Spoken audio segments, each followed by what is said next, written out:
At Zilla, we are dedicated to the innovation of caging, lighting, and equipment solutions that provide proper husbandry for your pet's long and happy life. To see our entire catalog, visit zillarules.com. Hey, what's up, Rattlers? It is a beautiful morning here in Pomona, California. That is just outside of LA for all you people out there that don't know where Pomona, California is. But today is the Pomona Reptile Super Show. This is an amazing reptile show and the biggest one on this side of the country. So I'm going to go walk around the LA County Fairgrounds here and find the building that it's in. It's around here somewhere. I'll find it, don't worry. But come with me and let's go check out this amazing reptile show.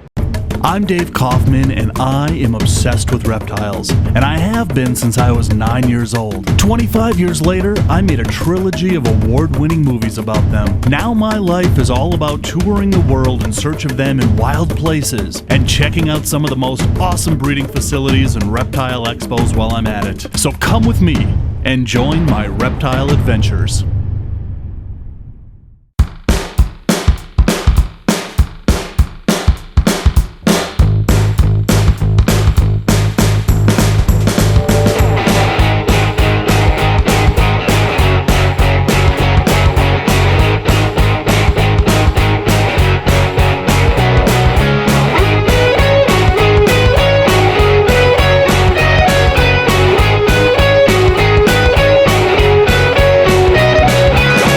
You walk around a show like this and you see all the Crested Geckos and the Leachianas and all the stuff that you see in New Caledonia, and it actually makes me wonder, we've come light years in the past 25 years as far as how we're keeping them and how we're breeding them and all those things that we're doing with them, but it also makes me think, what are they doing in the wild?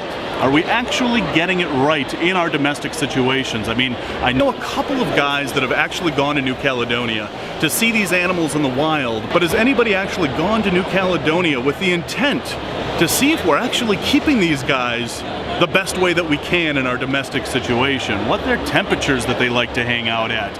What the humidity on the island is? I don't know, guys. Somebody has just got to get on a plane and go to New Caledonia and see how these guys are doing in the wild. Somebody has to do this.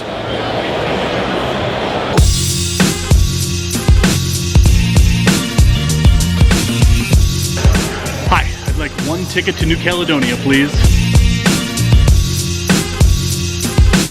Alright, so I just arrived here in Brisbane, Australia. I've got 24 hours here. I'm going to meet some friends here from literally around the world, and they're going to join me in New Caledonia. 2 flights left.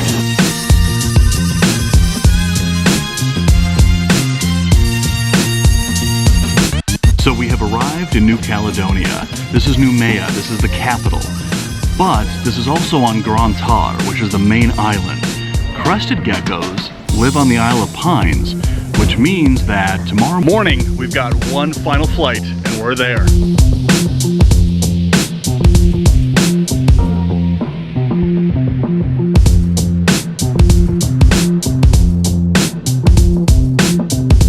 So after 3 days of traveling, we have just arrived on the Isle of Pines. Oh, look at this place. Excuse me, do you know where the Crested Geckos are?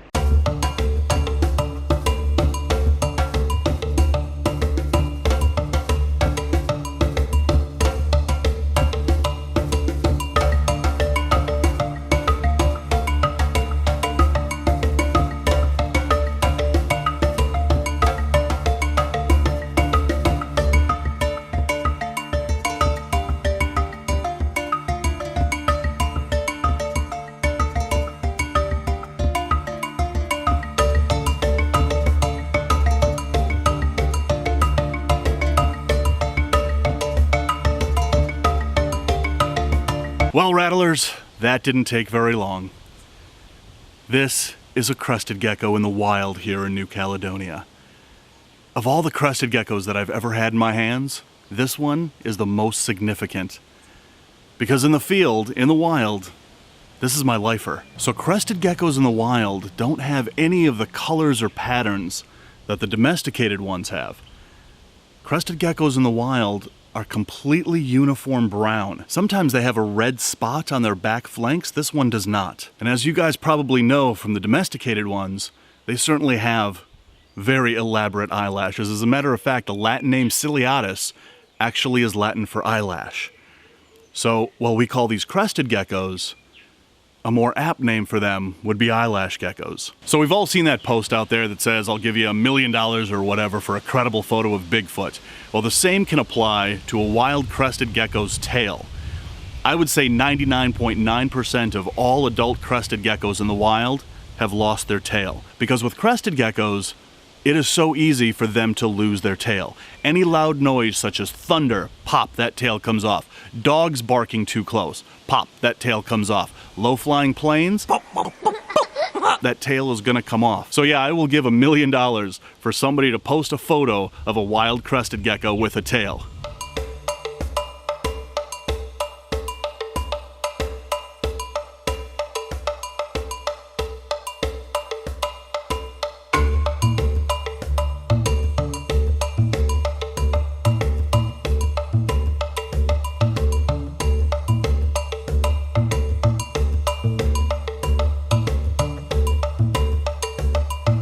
So as a lot of you know, the crested gecko was actually thought to be extinct until 1994. But they were looking for it in the wrong place. They were looking for it on Grande Terre. Nobody really looked for it on the Isle of Pines because the original record listed it as being right around Noumea on Grande Terre. But it wasn't. It was actually here on the Isle of Pines. And so after a typhoon in 1994, one of these fell into a research station, and there just happened to be a German herpetologist that recognized what it was and wrote the paper reintroducing the species into science in 1994.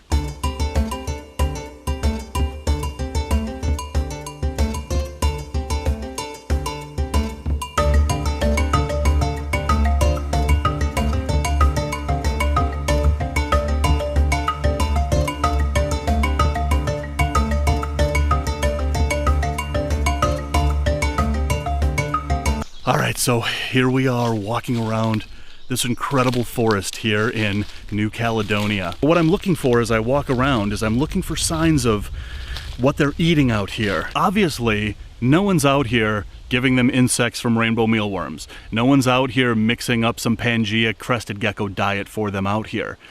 But what I'm looking for is I'm looking for signs of fruit being eaten, to see what they're eating out here. It's not going to be easy to find. But of course, in our domestic situation, we are giving them insects from rainbow mealworms, or we are mixing up Pangea crested gecko diet for them. But in talking with crested gecko keepers, I often hear that at certain times of the year, they're not interested in insect diet. And there's a reason for that out here. And it has to do with the seasons. There's not really seasons like we know in North America and Europe out here. There's two seasons. There's the rainy season and there's the dry season. And here in March in the southern hemisphere, this is actually autumn.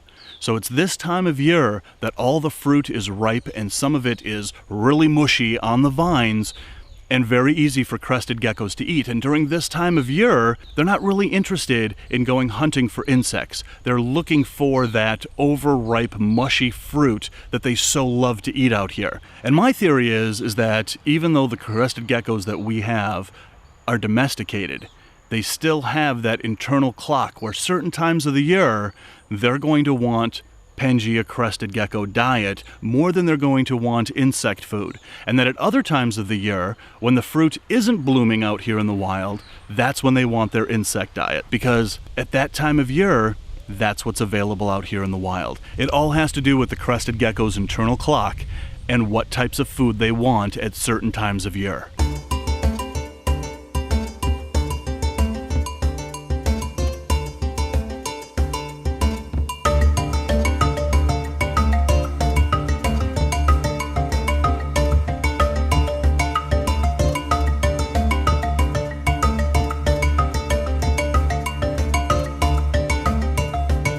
So let's talk a little bit about temperature and humidity out here in this forest. Certainly, temperature and humidity makes all the difference when keeping these reptiles in our domestic situation. So, I have my handy dandy Zilla temperature and humidity gauge, which reads 81 degrees and 80% humidity. So in our domestic situation, crested geckos need to be kept at 80% humidity, or right around there. And room temperature really isn't 81 degrees. But that's exactly what this is reading right now. So here in the middle of the night in New Caledonia, you can see that there's very little difference between the humidity levels and the temperature that there is in the daytime here.